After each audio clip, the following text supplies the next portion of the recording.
Today on the Ancestral Findings podcast, Childress Polk was the wife of James K. Polk, our 11th U.S. President. She was a prize catch on the political marriage market from the beginning and made her own unique mark on the office of First Lady that is still remembered today. Here is her intriguing tale.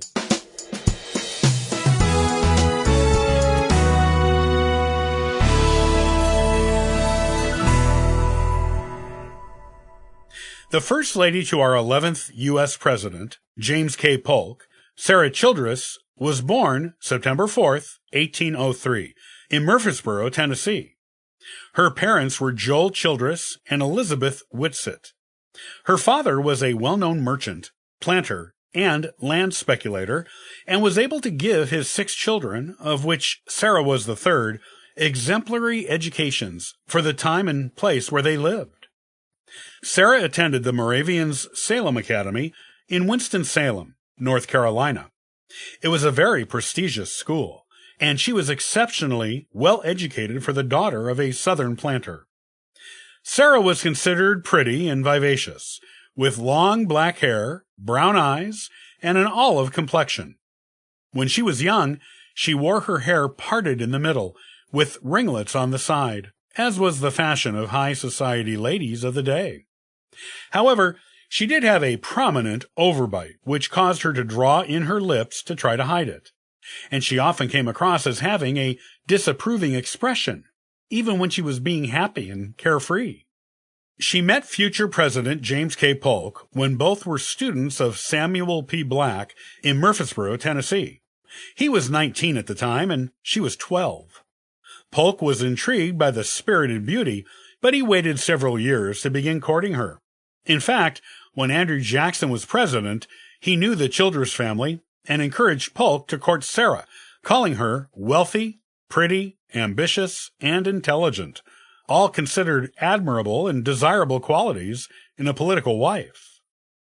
James Polk and Sarah Childress became engaged in 1823 and got married at Sarah's parents' home on January 1st, 1824. She and James never had children of their own, but they were not without children in their lives. They raised one of James' nephews, Marshall Tate Polk, as his official guardians. After James died, Sarah became the official guardian of one of their orphan nieces, Sarah Polk Jetton, and raised this niece as her own child. When James became president in 1845, Sarah jumped into her First Lady duties with enthusiasm. Not only did she host social events at the White House, as First Ladies were expected to do, she advised James with crafting his speeches and even gave her input on policy. James respected his wife's intelligence and opinion so much that her input was taken seriously and meant something to him. She was one of the first First Ladies who was really active in the political side of things at the White House. She was also very protective of her husband's health, as it was never robust.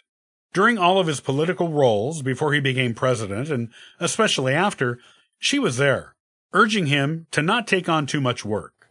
She was vigilant about him overworking himself, and while she was lively, charming, and excellent at making interesting conversation, she created a more somber atmosphere at the White House than Washington locals were used to.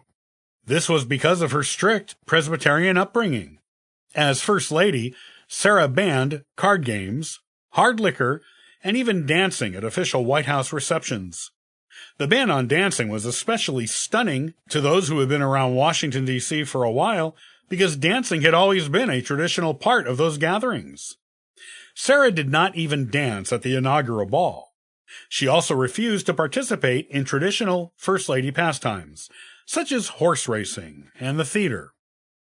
Because of these restrictions, the social affairs put on by the Polks were much more subdued than previous administrations. Her seeming ban on fun earned her the nickname Sahara Sarah.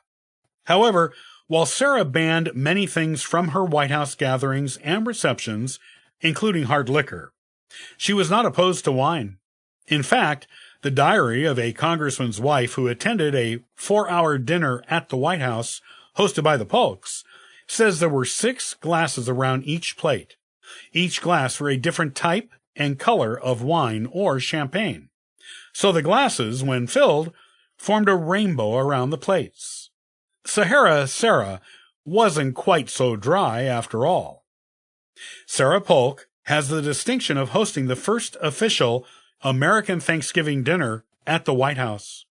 After James's one term as president was up, he and Sarah attended successor Zachary Taylor's inauguration, then left via horse and carriage for their new home in Nashville, Tennessee, which they called Polk Place. However, James died 3 months after arriving there, giving him the distinction of having the, thus far, shortest retirement of any former U.S. president. Sarah was granted the newly approved congressional pension of $5,000 a year for widows of former U.S. presidents. Sarah lived quietly in Tennessee with her wards and other relatives nearby until the Civil War, a little over a decade after leaving the White House. During the war, she remained officially neutral in her position, in order to preserve her relationships with friends and relatives on both sides of the conflict. However, her Union sympathies were clear with all of the Union officers of high standing she hosted at her home during the war, including future U.S. President Ulysses S. Grant. Sarah lived 42 years after her husband and lived at Polk Place as her primary residence that entire time. She has, to date, the longest retirement and longest widowhood of any former First Lady. She never remarried after losing James, and she wore black as a symbol of her mourning for him for the rest of her life. She died August 14th, 1891, at age 87, and was buried next to James on their home's land in Nashville. However, the two were later moved and reinterred together on the grounds of the Tennessee State Capitol. Sarah outlived at least 6 of the First Ladies who came after her. Only 8 First Ladies have lived to older ages than her, and most of them have been modern ones, in office since 1950. Sarah Childress Polk was truly a remarkable woman.